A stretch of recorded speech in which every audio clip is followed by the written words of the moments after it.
First time I saw him, he was already smiling. Not the kind of smile you give a stranger. The kind that looks practiced, like he'd been waiting for me. It was 12:47 a.m. I had just left work. There's a stretch between my office and my apartment that barely has any streetlights. Just one broken lamp that flickers every few seconds. He was standing directly under it, completely still, facing my direction. At first, I thought he was just another late-night pedestrian. Then the light flickered again, and I saw his face clearly. His mouth was stretched too wide, not moving, not blinking, just holding that expression. I slowed down without meaning to. He didn't move, not an inch. When I crossed the street, he turned his head slowly to follow me. Not his body, just his head, still, smiling. That's when something inside me shifted. You know that feeling when your brain understands something before you do. That. I kept walking. I didn't look back. The next night he was there again. Same spot, same posture, same smile. That's when I knew it wasn't coincidence. This time, I stopped across from him, about 30 feet between us. Empty road. No cars. No noise. Just us. Then he lifted one hand, slowly, not waving, just raising it halfway, like he was checking something. Then he stepped off the curb, not toward me, sideways, and started swaying gently, side to side, like he was listening to music only he could hear. My stomach dropped. I turned and walked away. Footsteps followed, slow, measured, matching mine, exactly 10 feet behind me, not gaining, not falling back, just staying there. I sped up. He sped up. I stopped suddenly. The footsteps stopped too, perfectly in sync. That's when I ran, full sprint.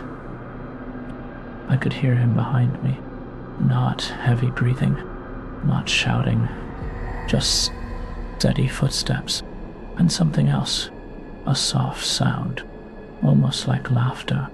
I reached my apartment building, slammed the door behind me, and locked it. Through the glass, I saw him, standing across the street again, like he had never moved, still smiling. For a week, nothing happened. Then at 2:14 a.m. one night, my doorbell rang. Once. I checked the peephole. Empty hallway. I waited. Then I heard something. A faint scraping sound. From below.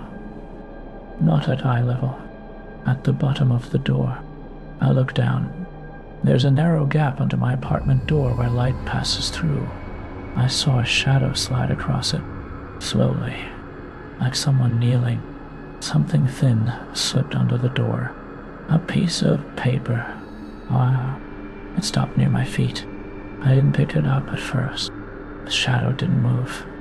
It stayed there, and waiting.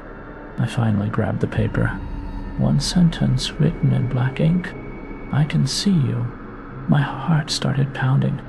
I was directly across from my front door. There's a mirror. And for a second, I imagined him watching my reflection through that tiny gap. Then the door handle moved, just slightly, testing it. Once, twice. Slow pressure. Not aggressive, just patient. I stepped back. The handle stopped. And then I heard him, very softly, through the wood. You look better when you're scared. I couldn't breathe. 5 seconds. 10 seconds. 30. Then silence. The shadow disappeared. I called the police. They found nothing. No one in the building. No fingerprints. No witnesses. The elevator log showed it stopped on my floor at 2:12 a.m. No key card used.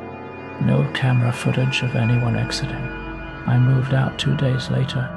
Different neighborhood, different routine. For months, nothing happened. Until last week, I was walking home again. Earlier this time, around 10 p.m. Crowded street, plenty of lights. I told myself I was over it. Then I passed a storefront window, and in the reflection behind me, I saw someone standing still on the sidewalk.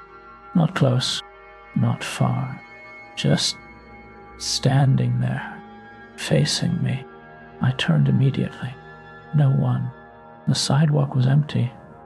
Cars passing, people talking. Nothing unusual. I looked back at the window, and for a split second, my reflection was smiling. Better than I was. Just slightly, like it was trying to remember how I don't walk at night anymore. But sometimes, when I catch my reflection in dark glass, I check my mouth first, just to make sure it's not smiling before I am